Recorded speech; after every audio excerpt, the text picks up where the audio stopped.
තරුණයා කියන කෙනා දේශපාලනීකරණය වෙන්න ඕනේ නැහැ. ඩොලර් බිලියන 18ක් උගන්වනවට ඇරියා කියලා කිව්වනේ. ඒක සති දෙකකට විතර පස්සේ ඒක කියනවා නෑ එහෙම ඡන්දෙන් පස්සේ. අපි අවබෝධයෙන් කිව්ව ඩිලාරු සමාගමේ තීල් කරලා උගන්වවට යවුවා. හැබැයි අවබෝධයෙන් කෝල් කියලා දෙනවා. මට මතකද දන්නේ මේ නාමල්ගේ ලැම්බෝගිනි 19 ගැන මම කවදාවත් කියලා නෑ කිව්වා. 2012 අර ලෝක විනාශය වෙච්ච දවසේ නාමල් රාජපක්ෂගේ නමක ලැම්බෝගිනි 19 මේක කිෆ් එක ලක්ෂ 836යි. කිෆ් වැලියු එකක් තියෙනවා. චිචිගේ බල්ලගේ බෙල්ලේ පවුම් 90ක මාලයක් තියෙනවා. එතකොට ඉස්සු වෙන්න ඕනේ නේ චිචිගේ බල්ලා එනවා හරක් පැටි වගේ එකක් එන්න ඕනේ. ඒක නිසා මේ වගේ කතන්දර වලින් තාරුණ්‍ය එක පොඩකට ඇරියා ඒ කියන්නේ වෛරය කොනකට තමයි මේ තාරුණ්‍ය තල්ලු කරේ. LDT හොරකම් කරා කියලා කිව්ව අතරම් මේ මාස දෙක තුනකට කලින් හමුදාවෙන් බාර දීලා තියෙන පොලිසියට. එතකොට ඒ පචෙත් ඉවරයි. ඩුබායි වල හෝටල් කතන්දරේ ඉවරයි. ලැම්බෝගිනි කතන්දරේ ඒක ඉවරයි. උගන්ඩා ඩොලර් කතන්දරේ ඉවර කරා.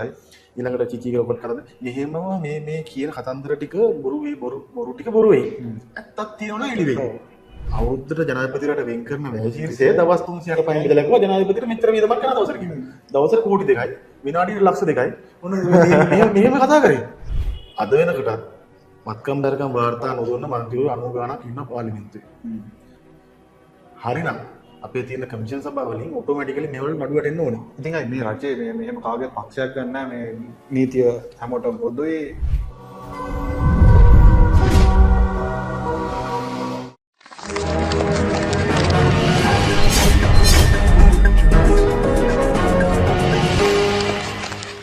අපි කතා කරපු දේවලුත් එක්කයි ගොඩක් දාලා බෙදෙන ආර්ථිකය ඊට පස්සේ ඔය දේවල් ගැන කතා කරද්දී එතකොට අපිට මේ තව තැනක් තමයි මට ඔය කික්කුණා මේ ඒ කියන්නේ අපිට දැන් යූත් එකත් අපි යූත් එකත් ගැන කතා කරා ඒ කියන්නේ තරුණ ආර්ථිකය සහ ඔය දේවල් ගැනනේ.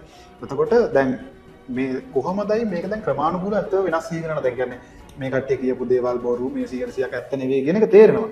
හැබැයි අයියේ මේ කට්ටිය කාවද පිළිගන්න ඕනි කාවද ඒ කියන්නේ විශ්වාස කරන්න කාගද කවුද බොරු කියන්නේ කවුද ඇත්ත කියන්නේ ඒ කියන්නේ සමාජය දැන් හිතා ගන්න බැරි ලෙවල් එකක ඉන්නේ මට තේරලා තියෙන දේ.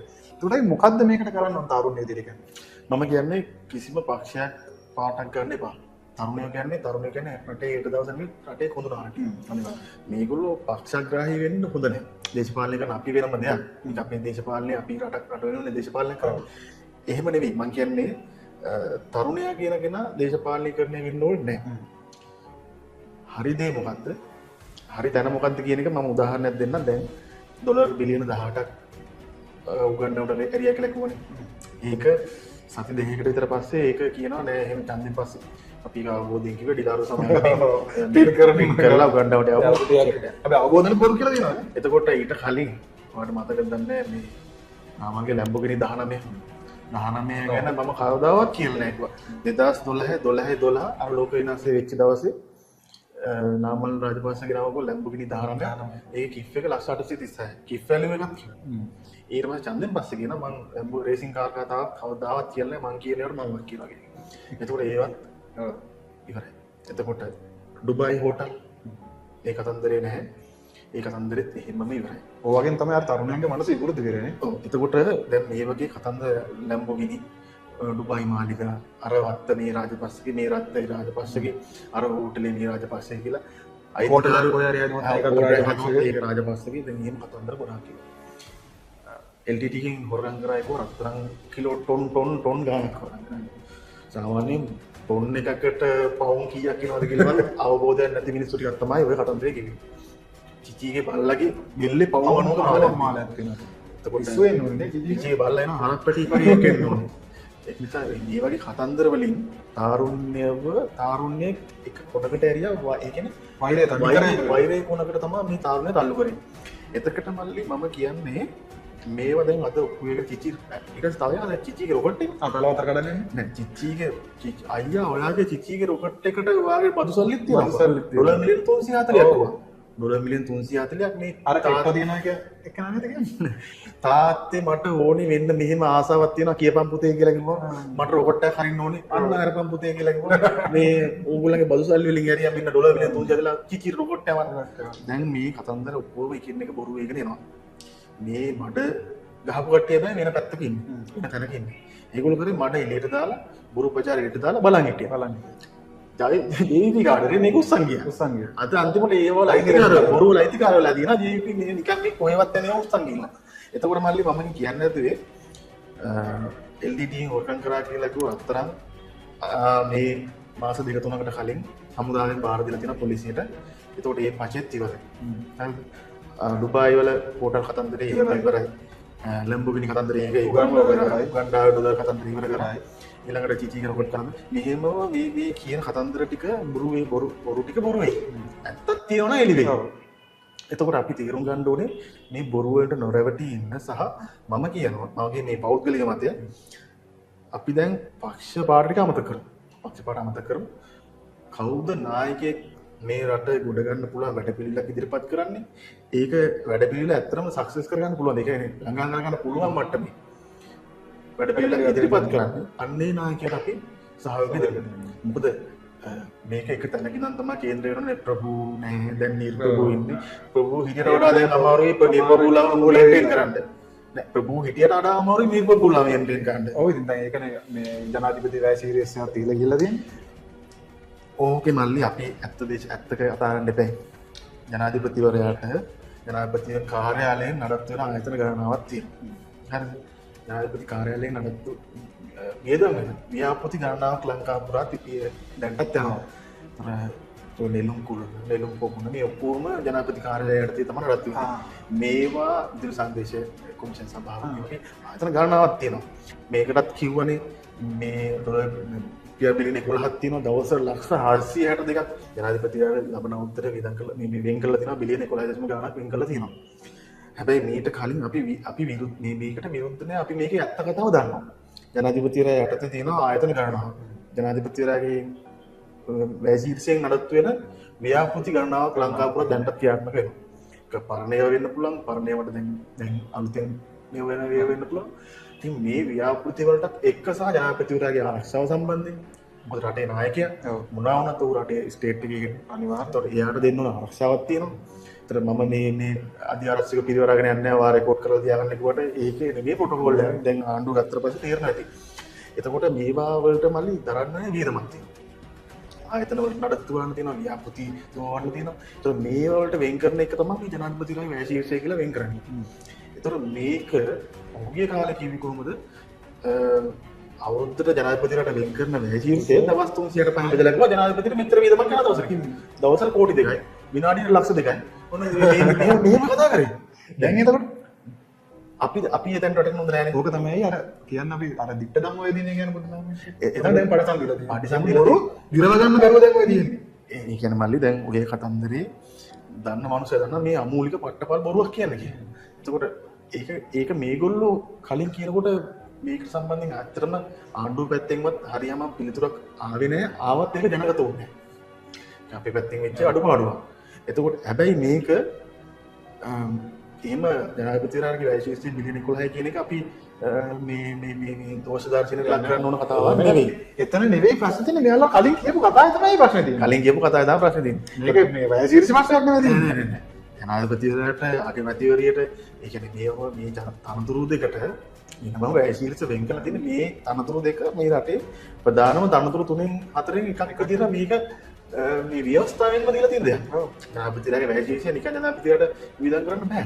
මේක ව්‍යවස්ථාවෙන්ම ආපු දෙයක් මේ ජනාධිපතිවරයාට වෙනම වැය ශීර්ෂයක් හදන්න කියලා.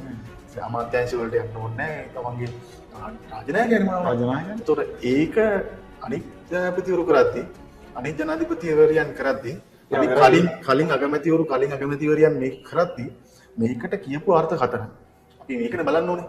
මිනිසුන්ගේ හිතේ වෛරය හදන්න මේකට කියපු කතා ටික. ඒක දැන්වත් මේ රජය කියන්න ඕනේ නෑ අපි අතින් පොඩි වැරද්දක් වුණා අපි ඒව නොදැන හරි කිව්වා අනේ සමා වෙන්න කියලා හරි අනේ සෝරි නෑ එහෙමයි සෝරි කියලා කියන්නේ මෙහෙම දෙයක් වුණා අපි අතින් මේක වැරදිලා අපි අද කිව්වේ අපිට ආපු තුරුතුරු වැරදි එච්චරටවත් පොඩ්ඩක් නිහතමානී වෙන්න ඒකේ තමයි අපි එන්නේ එහෙම වෙන්නේ නෑ එහෙම වෙනා නම් මේක විතරට ලස්සන වෙනවා මේ අනිත් එකයි මේ මම දැන් ඔයාලා කියපු කතාවලත් එක්ක මම දැන් මෙයාලගේ රටේ ආර්ථික සහයෝගයත් එක්ක අපි කතා කරගෙන යන නිසා අයි මේ මෙයාලා කියන්නේ දැන් නැහැ වර්තමානයේ නැහැ. එතකොට මෙයාලා කලින් අයියේ කිව්වේ අපිට ඇඳුම් දෙන්නේ අරයා. ඊට පස්සේ එහෙම නැත්නම් කවුද ජයසාන්ත අයියා. හරි. එතකොට ඒක කතා දෙයක් හදනනේ අයියේ. අයි මගේ අදහස මේක අයිය මේ දැන් ඔයා ඒ කියන්නේ එහෙම නැත්නම් මම අපි කවුරු හරි දෙයක් දෙන දෙයක් මත නම් යැපෙන්නේ අයියා එහෙම කෙනෙක් කොහොමද රටට ආර්ථිකයක් කෙනෙක් කොට ගන්න? ඒ කතා දෙකක් තියෙනවා. ඒ කියන්නේ තව කෙනෙක්ගෙන් දෙන දෙයකින් යැපෙන කෙනෙක් එහෙමනේ පෙන්නන්නේ. මිනිස්සුත් ඉතින් දුන්නා ඉතින්. ඕකේ කතා දෙකක් තියෙනවනේ. ඒක ඉස්සර කියපුවත් තමයි දැන් කියන කතාව. ඉස්සර කිව්වා මට අරයා මෙහා දෙනවා මේ කැන දෙනවා මේක දෙනවා මට රේඩියා තෙල් ගහනවා මම දාලා ගියාම අම්බන්තොට ගියාම 5000 ගාල්ල ගියාම 3000 දුන්නා. මම දැක්කා අර මේ මොකද ඇමතිවරුන්ගේ ආදායම් එළියට ආපු වෙලාවේ කට්ටිය කමෙන්ට් දාගෙන උඹ අපේ සීජගේ වලකට රුපියල් 5000 කරන්නේ ඔච්චර සල්ලි තියාගෙන කියලා. නෑ ඒගොල්ලෝ දැන් කියන කතාව තමයි අපේ තියෙන මක්කම් අපේ දේශපාලනයට විදන් කරන්නේ. එතකොට කලින් කියන ඉතිහාසයේ මේ සිරිමව බණ්ඩාරනායක මැතිතුමා බලන්න. ඒගොල්ලෝ ගෙදරින් කියලා ගිදන් ගන්න ඕනේ. ඒකට එහෙම කරන්න අනිත් කතාව තමයි මල්ලි මේක අපි නොදකින පැත්තක් තියෙනවා. මේ 2023 තියෙන සම්මත වුණා දූෂණ විරෝධී පනත. මේ පනත යටතේ තමයි ඔය ඔක්කොම වත්කම් දරකම් වාර්තා ටික එල්ට ආවේ. අද වෙනකොටත් වත්කම් දරකම් වාර්තා නොදුන්න මන්ත්‍රීවරු 90 ගාණක් ඉන්න පාර්ලිමේන්තුවේ. හරිනම් අපේ තියෙන කමිෂන් සභාවලින් ඔටෝමැටිකලි මේවල නඩුවට එන්න ඕනේ. ඉතින් මේ රජයේ මේ මෙහෙම කාගේ පක්ෂයක් ගන්න මේ නීතිය හැමෝටම පොදුයි එහෙම ඔටෝ නඩුවට එනවනේ. ඔව් මිනිස්සු බලන් ඉන්නවා ඒ සම්බන්ධයෙන් නඩුවට එනවා. වැටලාද මං හිතන්නේ මේ. නෑ තාම වැටලා නෑ. තාම වැටලා නෑ. එතකොට හැබැයි එතකොට ඔය කියන ප්‍රශ්න වලට උත්තරත් හම්බෙනවා. මොකද ඔය දුන්න කියන ඒවා රුපියල් 28000ට වැඩි නම් ඒකත් වත්කම් ප්‍රකාශයේ තයාගේ විදිහට දාන්න ඕනේ. තයාගේ විදිහට දාලා දුන්නේ නැහැ ටින්නංග දාන්න. දැන් ජයසන්තයල කැමතිද ටින්නංග දාන්න. ජයසන ජයසන්තයල කැමතිද ටින්නංග දාන්න. දැන් මේකේ තියෙන හොඳම කතන්දරේ මේකයි. මේගොල්ලෝ මේ රාජ්‍යකරණය සහ ආණ්ඩුකරණය සම්බන්ධයෙන් කිසිම දැනුමක් එක්ක නෙමෙයි මේ ආණ්ඩුව බාර ගන්න තියෙන්නේ. ඒක පැහැදිලි.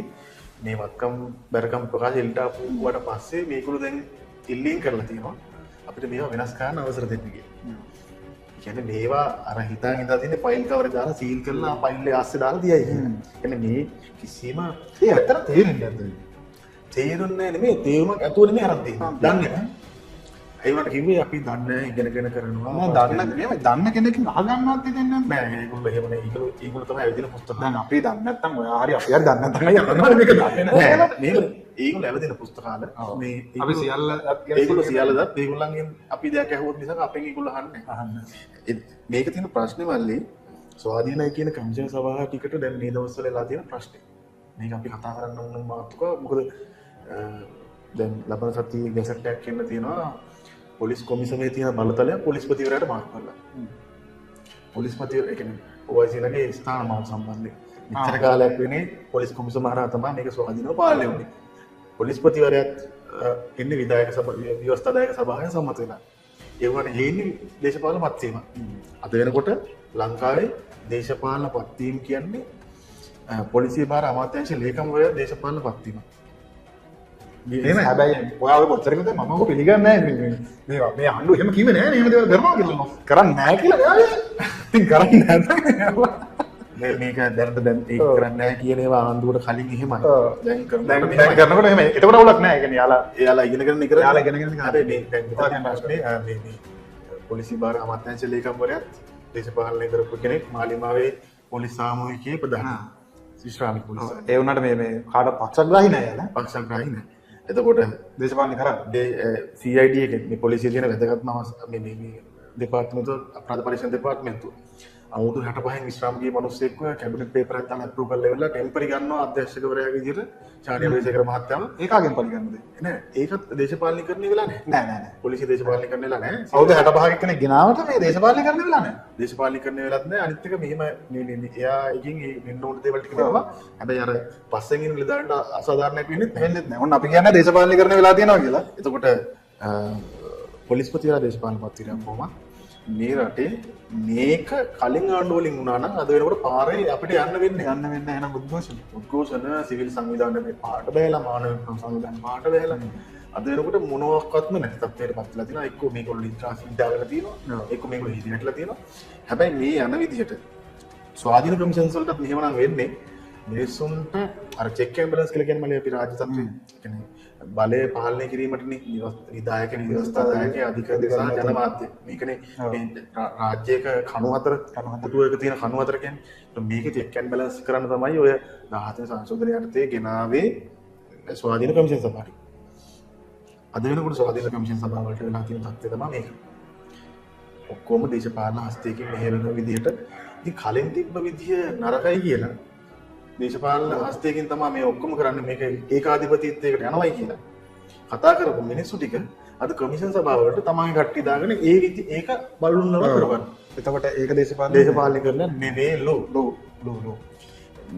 ප්‍රශ්නේ තියෙන්නේ වත්කම් බැලකම් දීපු නැති මන්ත්‍රීවරුන්ට දැන් මොකද්ද වෙන්නේ? ස්වාධීන කමිෂන් සභාවල ක්‍රියාකාරීත්වය. ඉතින් ඒක තමයි දැන් එහෙම දැන් යාලා කියන එක ස්වාධීනයි නම් ස්වාධීනයි නම් මේ වෙනකොට ගිය මාසෙට කලින් මාසෙ වෙනකොට නඩු ටික පැවරෙන්න ඕන ඔටෝමැටිකලි. ඔයාලා වත්කම් හරිනම් මේ වරද වුණා නම් ආයේ ඡන්දෙ ඉල්ලන්නත් බෑ. ප්‍රජාහිතයක් නෑ. හැබැයි ඒවා කිසිම ප්‍රශ්නකුත් නෑ. හැබැයි ඉදිරියේදී වල මොනවා හරි වෙයි නේද කියන මම කියන්නේ ඊළඟ රාජ්‍යයකදී හරි කටට උත්තර දෙන්න නේ. උත්තර දෙන එක මල්ලේ දැන් ඉස්සර කතාවක් තියෙනවා රජෙක් වුණා නම් අපාය යන්න පුළුවන් කියලා. රජෙක් වුණොත් අපාය යන්න පුළුවන් ලේසියි කියලා. ලේසියි. මේ අපාය යන්න පුළුවන් ඉස්සරහට. ඒක තමයි. හරි. එතකොටයි මේ ඔය ගොඩක් දේවල් අපි කතා කරා අද. මේ එතකොට මේ අනිත් එක මට මම ඔයගෙන් අහන්නම් හිතේ ඒක දැන් ඔයාලගේ කියන්නේ ශ්‍රී ලංකා පොදු ජන පෙරමුණේ නේද? ශ්‍රී ලංකා පොදු ජන පෙරමුණේ තරුණ පෙරමුණේ ප්‍රසාවතිවරයෙක් හැටියට අලුතෙන් දේශපාලනයට එන්න ඉන්න කෙනෙකුට රයිට් එහෙම නැත්නම් අලුතෙන් දේශපාලන පක්ෂයක් තෝරාගන්න ඉන්න කෙනෙකුට එන්න තමන්ගේ ක්‍රියාකාරීව දේශපාලනය කරන්න හරි එහෙම නැත්නම් තමන්ට මේ වෙලාවේ දැන් කවුරුවත් නැහැ දේශපාලන නායකත්වයක් අනාථ වෙලා ඉන්න කෙනෙක් ශ්‍රී ලංකා පොදු ජන පෙරමුණ තෝරාගන්නවා නම් ඒ වගේ කෙනෙකුට මොන වගේ ඉඩහසරක්ද ඔයාලගේ පරිසරය ඇතුලේ තියෙන්නේ? ඇයිද ඔයාලා තෝරාගන්න ඕනි? ඔයාලගේ නායකත්වයේ දැක්ක මොකද්ද?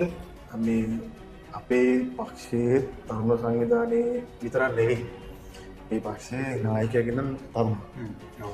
සංවිධායකවරුත් තරුණයි. මේ තරුණයොත් එක්ක වැඩ කරන්න බැරි නායකයෙක් මම නම් දකින්නේ නැහැ මේ පක්ෂයේ යාන්ත්‍රණය තුල. මම තරුණයෙක් විදිහට උපදේශයක් දෙන්න. මගේ අදහස මම කියන්නම්. දේශපාලනය කියන්නේ පක්ෂ දේශපාලනයම නෙවෙයි. පක්ෂ දේශපාලනය කියන්නේ වෙනම දෙයක්.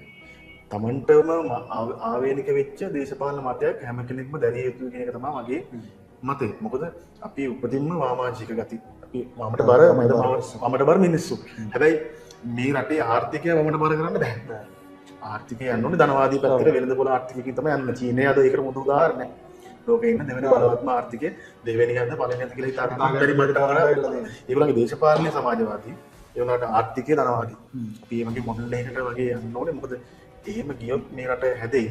අන්නේ මතේ නියෝජනය කරන්නේ කොහෙද? අන්න එතනට ගිහින් හිට ගන්න. ඒක තමයි තරුණයෙක් මගේ දේශපාලනයේ මතෙන් දෙන්න තියෙන අදහස.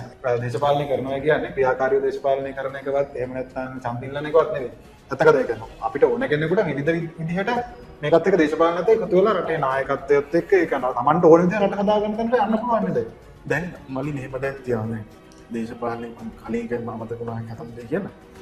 අපි මමට බර මැදවාතයේ දේශපාලනයක් කිව්වට අපි ජාතිකවාදී කඳවුර නියෝජනය කරනවා. දැන් දේශීයත්වයත් එක්ක ඉස්සරහට යන ගමනක් තමයි අපේ ප්‍රතිපත්ති වෙලා තියෙන්නේ. එතකොට ඔයා කිව්ව ප්‍රශ්නෙට උත්තරය දෙනවා නම් දැන් මේ ඔකට මල්ලි වැඩසටහනක් අපේ යනවා මේ ටෝක් විත් නාමල් කියලා. සහ ලෝටස් මූවමන්ට් කියලා වැඩසටහනක් දෙයක් යනවා අපේ යනවා. ලස්සන වැඩසටහනක් යන්නේ. එතකොට මල්ලි මේකෙන් වෙන්නෙම අර ඍජුව දේශපාලන අධිකාරියත් එක්ක සම්බන්ධ නැති තරුණයන්ට තමන්ගේ අදහස් ඍජුවම තමන්ගේ දේශපාලන විශ්වාස කරන නායකයට කියන්න පුළුවන් ඉඩ ප්‍රස්තාව හදලා දෙන එක තමයි මේ වැඩසටහන දෙකෙන් වෙන්නේ. එහෙනම් අපේ කට්ටියත් කියන්න පොඩ්ඩක් ඒකට ඔයාලගේ වැඩසටහන මොකද්ද වෙන්නේ? ඒක බලන කට්ටියත් පොඩ්ඩක් අහන්න. අපේ වැඩසටහන ලෝකස් කොමන්ට් කියලා වැඩසටහනක් යනවා. ඒ වැඩසටහනේ තියෙනවා තමන්ගේ තියෙන අදහස් රට වෙනුවෙන් මේ රටේ හැදෙන්න ඕන දේවල් සම්බන්ධයෙන් ඔයාලගේ තියෙන සාධනීය අදහස්. මේ වැඩසටහනට ඔයාලා ලෝටස් මූවමන්ට් වෙබ්සයිට් එක ගිහම රෙජිස්ටර් වෙලා ඒකත් එක්ක එකතු වෙලා කරන්න පුළුවන්. මොකද නාමල් එක මේකේ වැඩ මේකේ ගොඩක් සාධනීය කරුණු ගොඩක් අපිට ආවා. මොකද එකක් මම කියන්නම් මේ රටේ ප්‍රවාහන පද්ධතිය සම්බන්ධයෙන්. ඒක තරුණයෙක් අපිට කියනවා මේ මම ගෙදර ඉන්න වෙලාවේ බස් එකේ බස් එකේ ඉන්නේ කොතනද? බස් එක මගේ රූට් එකේ කොතනද තියෙන්නේ කියලා මට ෆෝන් එකෙන් බලා ගන්න පුළුවන් නම් මට ඒක ලොකු දෙයක්. ඔව්. ඒතර ඒ වගේ දෙයක් කරන්න පුළුවන් මාර්ගස්ස මගේ වාහන අධිකාරියත් එක්ක තුන ඇප් එකක් වගේ හදලා මේ බස් ටික ඔක්කොම මැප් කරලා ඉවරලා රිසර්වේෂන් දාන්න පුළුවන් මට. මේක තමයි ඩිජිටලයිස් කරන්න. ඒක තමයි ඩිජිටලයිස්. එතකොට තව එකක් කිව්වා මේ රටේ සෞඛ්‍ය පද්ධතිය. අපි මේ මුළු රටම ඉන්ෂුරන්ස් ස්කීම් එකකට යන්න කියලා. කියන්නේ මේක පෞද්ගලීකරණය කියන වැරදියට වටහා ගන්න එපා. මේක රටේ දැන් අපේ විදුලි බිල තියෙනවානේ. කරන්ට් බිල තියෙනවා, වතුර බිල තියෙනවා, ටෙලිෆෝන් බිල තියෙනවා. ඒකට තව එක බිලක් එකතු කරන්නේ ඉන්ෂුරන්ස් බිල. කියන ඔය කියන තරම් වෙනම දා ඉන්ෂුරන්ස් දාන්න ඕනේ. එතකොට මේක රජයටත් රජයෙන් Tamanට ගෙවා ගන්න බැරි නම් රජයෙන් ඒ ඉන්ෂුරන්ස් බිල ගෙවයි. ඒතර රජයට අසීමිතව නාස්ති වෙන, අසීමිතව වැය වෙන සෞඛ්‍ය වියදම් ඔය හරහා කව ගන්න. ඒක එක සාධනීය උත්තරයක්. එතකොට තව එකක් කියනවා මේ අපිට දැන් පාරේ යන්න මේ පාරවල් ටික පළල් කරලා මේ දැන් මේක සීමාව ඉක්මවලා ගිහින් මේ මාර්ග පද්ධතිය තව පළල් කරන්න බෑ, ලොක් කරන්න බෑ. සමහර තව එක තරුණෙක් කියනවා අපි බර වාහන ටික මේ පීක් හවුස් වලින් යන්න නැති වෙන විදිහට නීතියක් ගියමු කියලා. ඉතින් මේ වගේ දේවල් රටේ වාහන තදබදයට තමන්ගේ සෞඛ්‍ය ශාස්ත්‍රය සම්බන්ධයෙන් අධ්‍යාපන ශාස්ත්‍රය සම්බන්ධයෙන් මේ වගේ කුඩා අදහස් හොමාරු වෙන තැනක් තමයි එතන. මේවා ඔක්කොම ඊළඟ ජනාධිපතිවරණයකදී හෝ ඊළඟ රජයකදී හෝ ප්‍රතිපත්ති ප්‍රකාශනයට ඇතුළත් වෙන දේවල්. ඇත්තටම හොඳ අදහසක්. ඒක හොඳ විදිහක්. ඒ කියන්නේ අර අපිට නොතිබුණ දෙයක්. ඒ කියන්නේ මනත් ඒ කියන්නේ තම අතරටේ තරුණයින්යි විවිධ දේවල් විවිධ. ඒ කියන්නේ අපි හැමෝමයි දැන් මේ වර්තමාන ආණ්ඩුව ගැන මම කතා කරන්නේ. යාලා කියලා තේරෙන්නේ නැහැ. කියලා දන්නේ නැහැ. එතකොට හැබැයි අයියේ කියන්නේ විවිධ ශාස්ත්‍රවලයි ප්‍රවීණයෝ ඉන්නවනේ.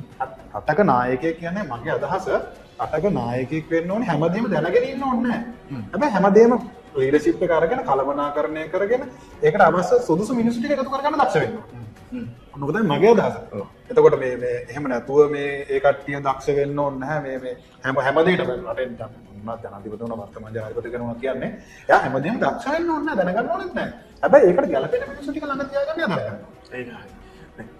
මේ වගේ වැඩසටහන වලින් කරන්නේම අපි අර අදහස් කියන එකනේ ඉස්සරහට ලෝකේ වැදගත්ම දේවල් වටිනම දේ වෙන්නේ අදහස්. මුද්දිය. ඒතර මේ වගේ දේවල් දැන් අපේ සමාජීය තරුණයන්ට මට වඩා එක්ස්පීරියන්ස් ඇති. මේ තව හොඳ අදහස් ඇති. ඇති අනිවාර්යයෙන්ම. මම කියන්නේ මේ ඔක්කොම හැම දේශපාලන පක්ෂයකටම දේශපාලන නායකයෙක්ටම දෙන්න. මේ සම්බන්ධයෙන් සාධනීය ප්‍රතිචාරයක් ඉන්නේ කාගෙන්ද කියලා බලන්න. ඒ එන ප්‍රතිචාරයෙන් එක්කෙනාගේ වැඩපිළිවෙලේ මේක තියෙනවද කියලා බලන්න. අන්න ඒ තැනට එකතු වෙනවා. ඔව් නැතුව දැන් මේ පාරත් අර කලින් වගේ බොරු වලට රැවටෙන්නේ නැතුව ඊළඟට එන පාරකටත් දැන් ඇති මේ විවිධ දේවල් 2015 විතර රැවටුණා, ප්‍රශ්න වුණා. එතකොට ওই දේවල් එක්ක දැනුත් ආය වෙලා තියෙනවා. හැබැයි අපි මෙතනින් ඉස්සරහට කියන්නේ ආය තාරුණ්‍ය රවට්ටන්න බැරි වෙයි මම හිතන්නේ. ඇත්තටම දැන් රැවටිලා ආය රැවටෙන්නත් බෑ. කාලයක්. ඒක නිසා මේ අපි දැන් ඉස්සරහට යන්න ඕනේ. එතකොට මේ අය එහෙනම් වාගේ ඉදිරි මොකක්ද ඉදිරි අදහස කියන එකත් අපිත් එක්ක පොඩ්ඩක් කොහොමද ෂෙයා කරගන්න මොකක්ද බලාපොරොත්තු වෙන්නේ මොකක්ද මගේ අදහසක් කියලා කියන්නේ මේ තියෙන කරුණයට මොකක්ද දෙන්න පුළුවන් පණිවිඩය කියන එක අපි කතා කරගන්න ඉස්සරහට මගේ තියෙන අදහස තමයි මේ සම්බන්ධයෙන් තියෙන අදහස මේ රටේ නීතියෙන් තනින් ඉස්සරහට යන එක තමයි අපේ හැමෝගෙම අදහස ප්‍රාර්ථනාව. ඒකට දෙන්න පුළුවන් අපි දෙන්න පුළුවන් සහයෝගය ඕනම කොන්දේසි විරහිත ඕනම අවස්ථාවක දෙන්න අපි මේ වැඩ පිළිවෙල වැඩසටහන කරගෙන යන්නේ. හරි. ඒ කියන්නේ දැන් ඇත්තටම අපි ඒකට අපි මම ආවට කලින් කිව්වේ වාගවත් මගවත් එහෙමයි කිසිම එකක් නැහැ නේ රටට එහෙම ප්‍රශ්නයක් කරන අපි පිට වනේ කවුරු හරි රට හදන්න. හැබැයි ඊළඟට ඉන්න කෙනාට රට කරගෙන යන්න පුළුවන් විදිහට. ඒකනේ. ඔව්. ඒ කියන්නේ කවුරු ආවත් ඒ කියන්නේ අර දැන් මෙහෙම තිබුණ එක මෙහෙම බිමට දාලා එතනින් ගන්න නැතුව මම කියන්නේ පොඩ්ඩක් අඩියක් හරි ඉස්සරහට ගෙනියලා දෙන්න රටක්. ඒක තමයි මේ රටේ හැමෝගෙම ප්‍රාර්ථනය. නමුත් ඉතින් ඒක වෙන්නේ නැත්තම් මොකද කරන්නේ? තමයි ප්‍රශ්නේ. right okay එහෙනම් බොහොම ස්තුතියි සම්පත් අපිත් එක්ක එකතු වුණාට අපි ඉස්සරහට ආය හම්බෙමු. එතකොට ඒ වගේම මේ අද අපි කතා කරේ තාරුණ්‍යයේ ආර්ථිකය දේශපාලනය හා ඩිජිටල් කරණය කියන මාතෘකාව. එතකොට ඒකත් එක්ක අපිත් එක්ක කුටිනා අදහස් ටික එකතු කරගත්තා සම්පත් විතානගේ කොළඹ දිස්ත්‍රික්කයේ ශ්‍රී ලංකා පොදු ජන පෙරමුණේ තරුණ කටයුතු පිළිබඳ. එතකොට ඒ වගේම ශ්‍රී ලංකා පොදු ජන පෙරමුණේ තරුණ පෙරමුණේ උපසභාපතිවරයා. එතකොට බොහොම සතුටුයි ඒවත් එක්ක අපිට මේ සුවද සාකච්ඡාවට එකතු වෙන්න ලැබුණ එක ගැන. ඒ වගේම ඔයාගේ ඉදිරි වැඩ කටයුතු සුබවතනවා අයියේ. thank you. right okay එහෙනම් අපි ඉස්සරහට හම්බෙමු.